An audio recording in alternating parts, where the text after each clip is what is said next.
welcome to the latest episode of Enterprising Minds. We got the whole crew here, and that's been awesome. I really wish you guys would have heard what we were talking about before we hit record. So we're gonna jump you back into that conversation. Alex, per usual, you have the interesting insight where we're like, we should record that. So go ahead and cue us up. Well, I think at least for part of the episode, we can talk about this. It's just kind of an interesting comment on how different generations and the news media has always reacted to news about other generations. So thinking about the first memes and news about millennials, and then Gen Z, Alpha, you name it. Every time there's a big splash article saying something about a generation, the other generations then have a reaction to it. And that reaction, I was wondering if that's kind of like the AI reaction of, do we change what we're doing? No, I don't want to. Oh, but we need to. Well, eventually, I guess we will. Like, there's like this whole process that everyone goes through. And, there's some people who get stuck on step one. They're like, no, I'm not changing. Like, well, they're a small part of the market. I don't need to change yet. And then they try not to ever change. And that probably goes poorly for them, let's be honest. And then there's others who are like, oh, I'm going to change immediately. Well, you're changing a little too fast. It's not quite there yet. Again, it's probably not going to go forward. Like, it's just kind of interesting. And then always there's this, immediate outcry kind of reaction that you get from the media each time something gets published about this generation versus that generation. And that outcry seems so similar to the AI outcry of, it's stealing our jobs. It's not stealing our jobs. It's going to replace doctors. It's not going to replace doctors. Like, it's like, come on. Like, what are we doing here? Like, so I was just curious. What were the memes around millennials? I don't even remember. We were trash. We didn't know how to work. It's always the same ones. Yeah. It's no matter what generation it is, it's, they don't want to work. They only want it their own way. And they're selfish. Yeah. Something else, probably, I mean, that's been true of like each generation as they come up into the workforce is, they don't know what they're doing. It's like, well, yeah, because they just started. Right. Yeah, you have to learn.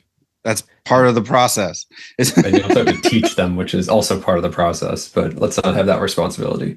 Right.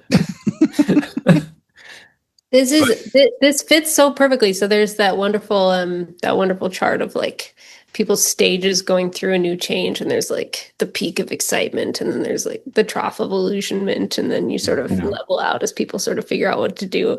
And I see that as well. I think there's such a cool analogy here where it's like, the next generation, like they're so excited, they're so passionate, right? And then to your points, they get in the workforce and everybody goes, oh shit, they've never done this before. They don't actually know how to do their job. They have to learn. And then, they find this leveling off period. I see that same continuum that you guys just described very much with people's adoption of new tools in the workforce or anywhere, but especially in the work that we do, where there's a lot of hype and excitement about the potential for various tools. And then you get in and you go, okay, that excitement hits the reality of it takes a while to get these things configured or up and running. And then you go, okay, now I start to see, now we can sort of lean into the areas where there really is value and it sort of takes off, but you're never going to reach that initial set of excitement because to some extent it was mixed with magic, with expectations about what could be, what could happen with these various tools. Magical thinking is a very powerful placebo. It is. It's wonderful if used correctly, but man, does that hurt when you suddenly smack into the wall of reality. There's the easy button. There's always this, especially during like website launches, there's always this funny step that people talk about of like, then we launched the website. And my favorite reply always is that, how does that happen? Like step by step. And then you always get this pin drop because then it's like, oh, wait, how does that happen? It's like everyone imagines there's this button, you just slap it, and then suddenly like, website's launched. We've done it. We hit the button. Like there's no button. I had a leader once just, very dismissively say, okay, we'll just go make those changes. And I'm like, that, no, we're talking about changing in like multiple languages, multiple countries, like right now. I can't just go do that. So how do you think this happens? And to your point, nothing. I said, okay, let me go draw you a process map so that you can understand all of the teams that are involved and how long this is actually going to take given the way the systems are currently set up. And then I can tell you when you'll have your answer by. And you can totally see like IT's reaction to more tech stack ideas like with this, because it's like the marketing team gets so excited about some brand new thing, and then IT has a million questions, and then everyone's like, why is IT being so slow and such a stick in the mud? Because they have to do the work, and that's the only thing they get out of it is more work. But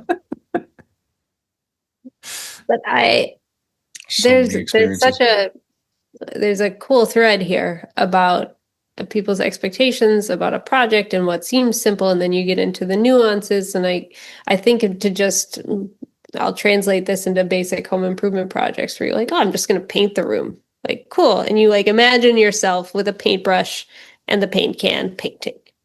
But you've skipped over in your mind the 10 setup steps that need to happen, including 2 trips to Home Depot to get the thing and then get the thing that you forgot in the process. And it's a multi-day process, even though you thought like, oh yeah, one afternoon, I'm just going to paint the room and we're going to be done with it.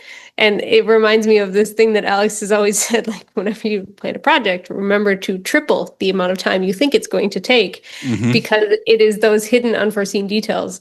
And humans are fantastic at just sort of glossing right over those and just start imagining the end state of the thing. And it's amazing that there's parallels between these DIY home projects, the tools we use at school with onboarding millennials or whoever the next generation is. And it's the same old song and dance, my friends. I would love to paint my studio. I have a wonderful idea of how it could look. The thing that is keeping me from doing it is having to pull everything into the center of the room so that I can get access to all of the walls. And that's just a lot. That's just really heavy. And I don't want to. Yeah, at least you've broken it down realistically to steps, Yeah. Because it's so easy to be like, oh, we'll paint this room and this room and this room, and then we'll be done and it'll look great. And it's like, yes, that will look great. Wait, how are we going to do that? And at least you've broken it down enough to be like, no. Well, that's like all the classic, my wife jokes, right? It's like, oh, we're going to redesign the living room. It's like, who's this we? Who's this we? Because I'm going to have to pull the couches. I'm going to have to.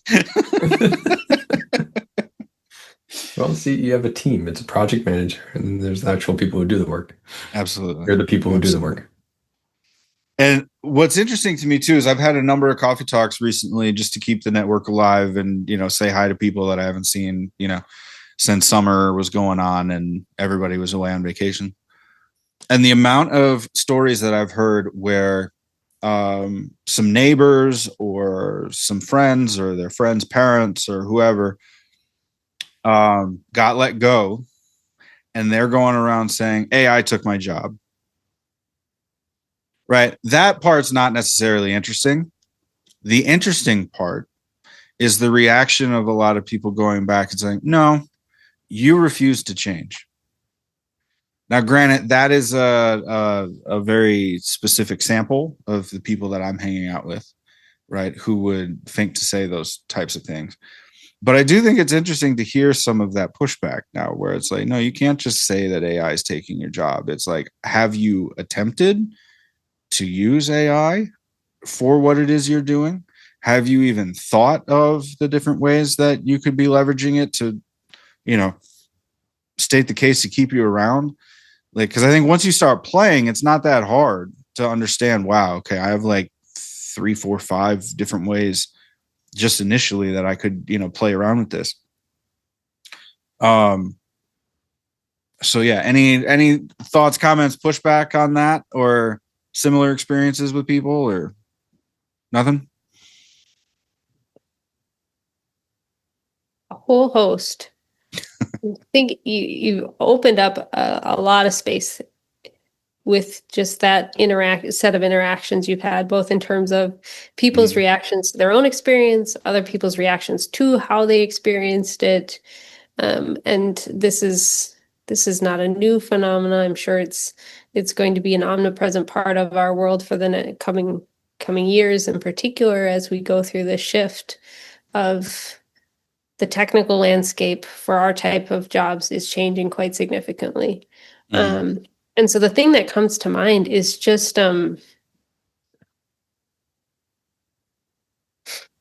it's hard, frankly.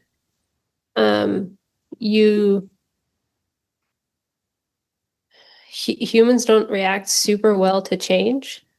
We like sort of having the stability of knowing what we need to do, showing up, doing the thing, and then sort of specializing and getting good in that particular space. We're not particularly, I mean, it varies human to human, right? But we're not always so good at like saying, okay, here's a totally different way to do the job that you've been doing for years and years and years. And I wonder if, I don't know, I'm trying to figure out how to articulate this thought, but it's like, I suspect a lot of people, maybe they just they don't want to have to try and innovate every single day at their job, right? Because they got the rest of their life to live. And the amount of mental energy it takes to show up and innovate every single day is taking away from other areas of your life. And I can see that being a challenge. And those are my initial reactions, but I'm going to keep sitting on it because it's a dynamic that's, I think, going to be continuous for all of us. Kind of pulling it back to like that generational kind of stereotyping of they don't know what to do. Well, there's also teaching they haven't been taught. So creating an environment where you can help people transition into whatever the next version of their role is and modernize their current role.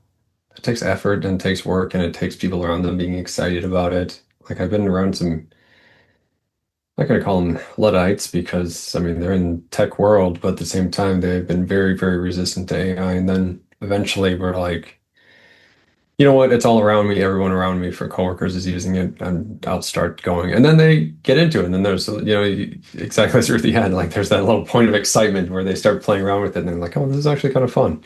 And then they get down to like the reality of like, okay, how is this actually going to work in my day to day? And they realize, it's going to be effort to integrate it.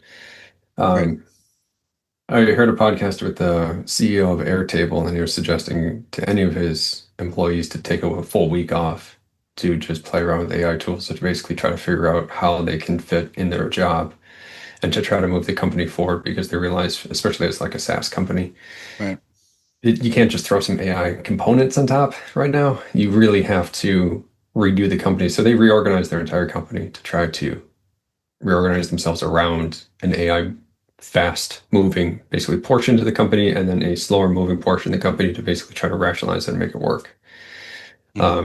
Basically so that they can experiment and move a lot faster than those who are just trying to add an extra component, then just bolted on with the promise of AI, where really 99% of it hasn't changed.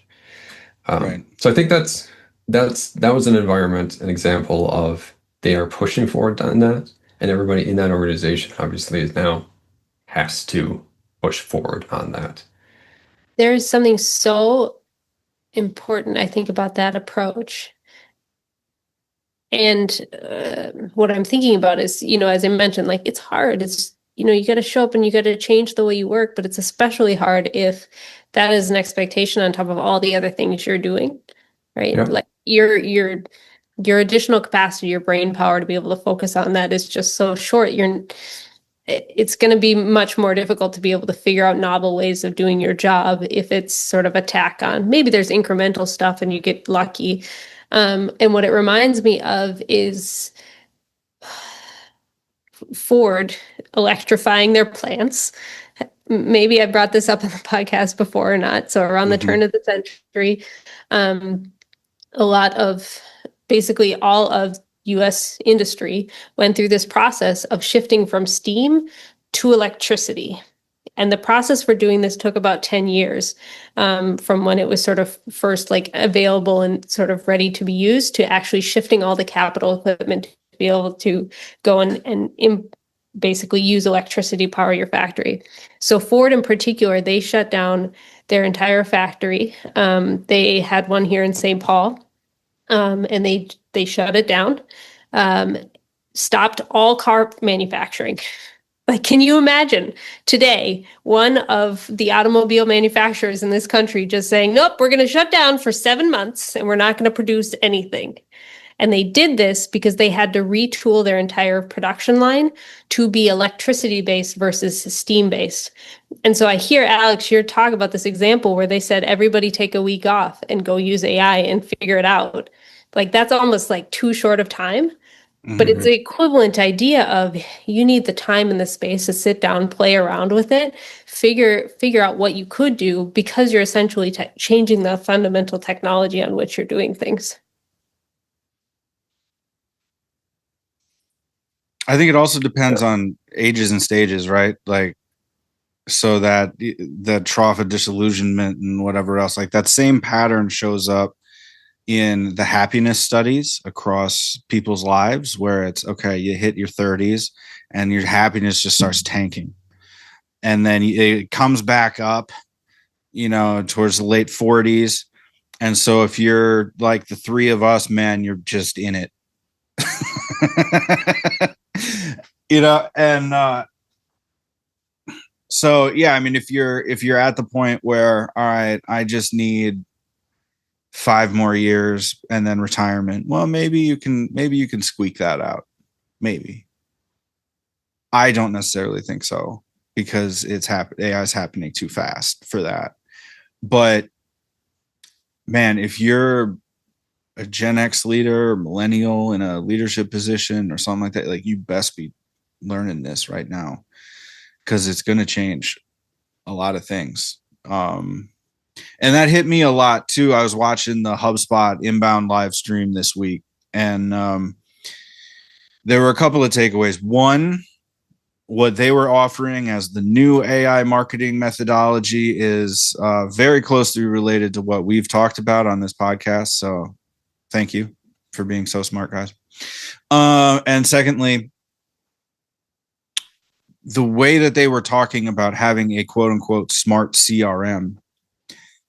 Again, you need to have all of your data in one place. You need to have that MarTech stack set up to talk to one another so that you can create these agentic workflows, and have the data be filled out and useful. And then you need to have your teams standardizing that data and updating that data in a standardized way. And that is such a heavy lift when you may have 20, 30 years for some of these conglomerate, huge incumbent companies. You have to go through all of that data and clean it up, or figure out a way to put it in a format that the new tools can then use. I mean, that is a huge lift. Of course, it's going to be slower than a lot of these startups. And I've been thinking about that a lot, just because of the cesspool of LinkedIn posts of like, I've got 80% of my workforce handled by AI bots now. It's like, well, that's cool for you if you're a little solopreneur and you have no care in the world about your data privacy. But for people who are in regulated environments or in, slightly bigger organizations, yeah, it has to be slower. It has to be more thoughtful. It has, if you're only selling in the US, yeah, go ahead. Be Wild West. That's cool. You cross any kind of border, man, you got to think about that twice. I actually thought about that, of there's a new job coming of API, data cleanliness, connection, maintainer, administrator role. And it's a weird one because it's commonly would be heavily used by MarTech, but it's not really a marketing job. It's kind of a data analytics job, but it's not actually a data analytics job. It's kind of IT, but it's not IT. And there's this job out there that basically is just that. Like, we have a giant email database. Great. How much of it is actually, valid email addresses? I don't know. Right. Well, you got to clean that up. Is that your email expert who's going to be going through that and cleaning throughout that process and doing it on a consistent basis? But then again, if you're getting form fills on your leads and you're capturing those, and then now you're having Zapier automatically basically shoot out an introduction email based upon a territory map or something like that. Like, now you've got sales data, salespeople connected to this thing. But is it going to a spam email address or not? Well, you want to check in on that, make sure that thing's working. Like, there's all these like little mini steps in between of like the reality of just bots online and everything else, and things breaking also, like tracking suddenly not working and nobody noticing, or a tag misfiring, so now you're getting double counts or something like that. Like, there's all these little data things that we are so dependent on. Yeah. Yet there's not really like a data expert person in the marketing world that basically has that kind of a standard role, which you can imagine. Like, I have a question about bills. I'm going to go basically can look at, accounts payable, and I'll talk to my people from the invoicing side of things. Like, but there's this API question. It's whose job is it? The way you describe that makes me think of all of the SEO roles I've ever had. You're not quite marketing, you're not quite IT, but you got to work with both of them. And then you got to work with web development to launch the website. And if you don't have a copywriter, you're doing the copywriting.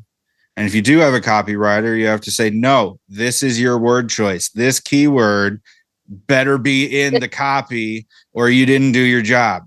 Like, right. So, I mean, this seems like a perfect position for, a more technical SEO who might have been hooking up APIs to keyword research tools and, that kind of stuff.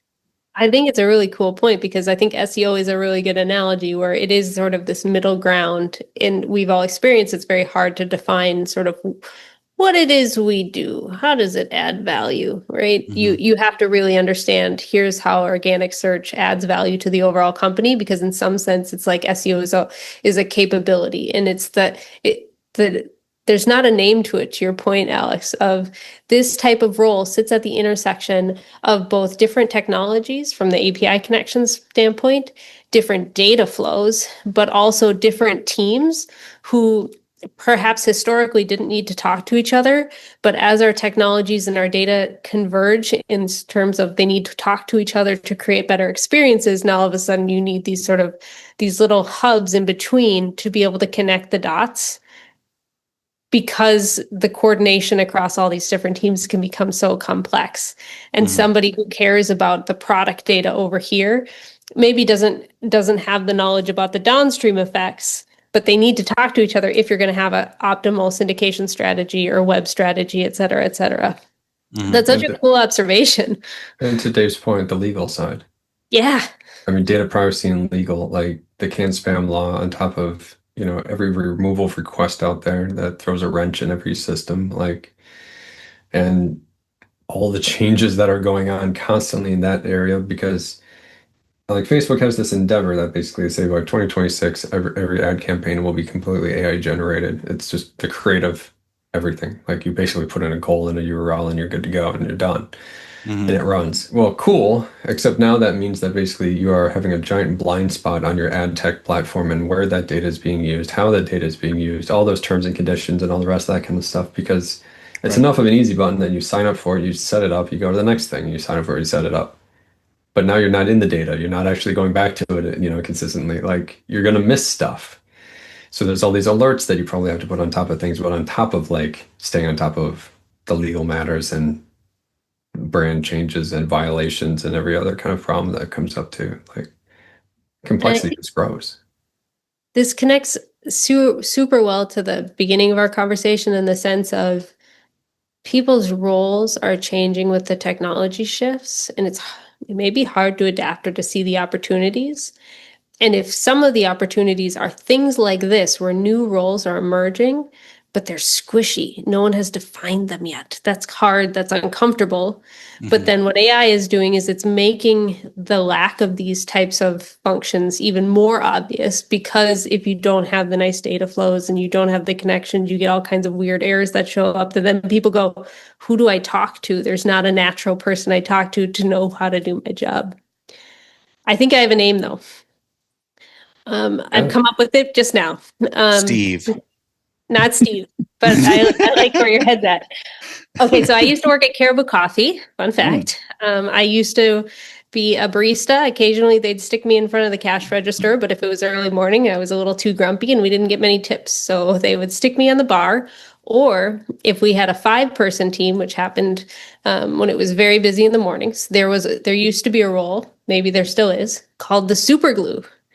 And the purpose of the super glue was to make sure everybody else on the team had what they need. So if the bar ran out of milk, you went in the back, got them the milk. If the cash register folks were too busy to make the next set of drip coffee, you did that. You piped in if there needed to be some blender action going on.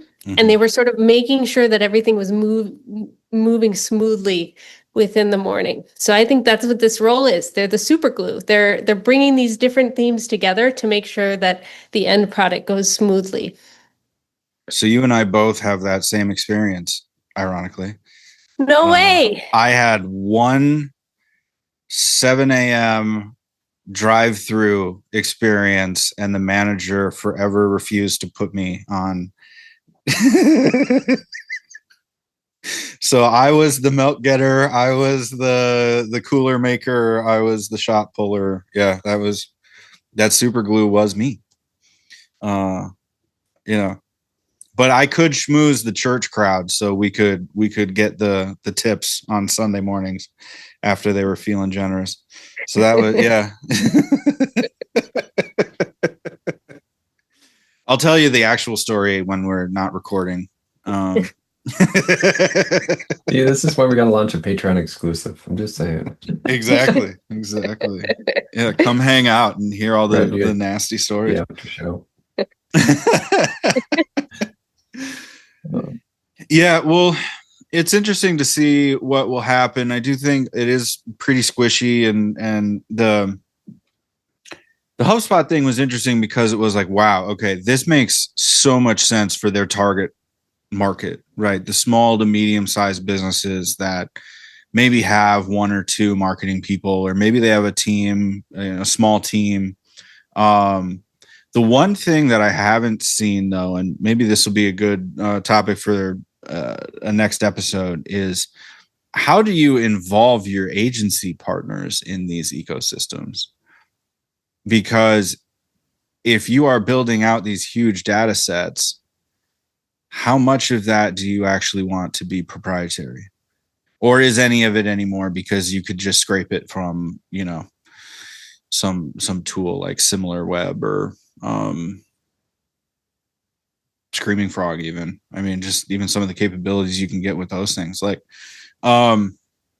yeah, we'll have a think on that. I think this was a good episode. So thank you for coming in and joining this topic. Like, subscribe, and share. Also, thank you to everybody who signed up to the Pathways newsletter that continues to grow. So come join a bunch of other marketers who are getting weekly newsletters, deeper dives, if you will, on this. So looking forward to that, and see you in the next episode. Take care. Cheers.